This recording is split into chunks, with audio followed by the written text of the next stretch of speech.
ये बहुत प्यारा क्वेश्चन है। सीपीओ 2022 में पूछा गया, बहुत ज्यादा प्यारा क्वेश्चन है ये। आइए देखते हैं इस क्वेश्चन में क्या बोला गया है कि एक दुकानदार किसी प्रोडक्ट का 15% विक्रय मूल्य में यानी सेलिंग प्राइस बढ़ाता है, ठीक है। तो विक्रय मूल्य बढ़ाने के बाद उसका जो लाभ परसेंट है 5% से 15% हो जाते हैं, तो उसका कॉस्ट जो प्राइस है, जो उसने कितने में खरीदा है उसमें वृद्धि कितना हुआ ये बताना है हमें। ठीक है, तो यहाँ पे सबसे पहले दिया गया है कि सबसे पहले हमारे पास दो टर्म होते हैं, एक कॉस्ट प्राइस होता है जिसको हम सीपी बोलते हैं और एक एसपी होता है। एसपी यानी सेलिंग प्राइस। सेलिंग प्राइस जो होता है इसमें प्रॉफिट और इसमें लॉस दोनों होता है, ये ध्यान रखना। कैसे, अब मैं बताता हूँ। एक प्रोडक्ट का हम लोग मान लेते हैं कि जो cost price, initial cost price था 100 रुपए, तो यहाँ पे बोले 5% का उसका प्रॉफिट होता था। ठीक है, पहले यहाँ पे बोला गया है कि 5 से 15 हुआ, यानी कि इनिशियल में उसका 5% था इसको, तो 105 का वो प्रोडक्ट बेचता था, 100 का खरीद के 105 में बेचता था।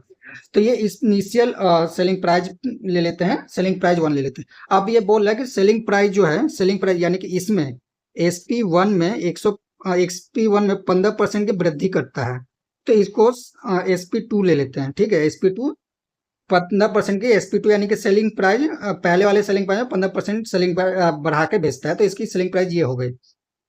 तो यहाँ पे 105 इंटू 115, ठीक है, ये हमारा सेलिंग प्राइस आ गया। अभी जो सेलिंग प्राइस मैंने बताया कि इसमें प्रॉफिट लॉस इसमें ऐड होता है, तो ये जो आया हमारे पास, ये जो हमारे पास आया बन के, ये एक्चुअली हमारा 15% की प्रॉफिट हो रही है, यानी कि इसमें जो है हमारे पास 15% प्रॉफिट ऐड होके आया है। यानी कि ये जो टोटल है 115% है। 115% में से अब हमें 100% निकालना है, क्योंकि 100% हम, हमारा जो कॉस्ट प्राइस होता है वो 100% होता है।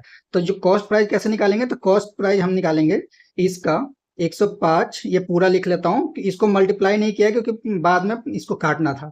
तो 15 जो है, तो 100 को ऊपर लिखेंगे और 15 को इस यहाँ पे, यानी कि 115 भाग में से हम 100 भाग ले रहे हैं, तो इसको इससे काट दो, इसको इससे काट दो, तो 105 आया हमारे पास। तो सीपी जो हमारा टोटल आया 105 आया। तो यहाँ पे देखो, इनिशियल हमने सीपी कितना लिया था 100, और जो फाइनल सीपी आया 105, यानी कि वृद्धि कितनी हुई, तो 5% की।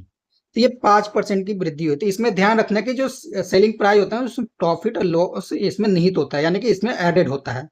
इस बात का ध्यान रखेंगे।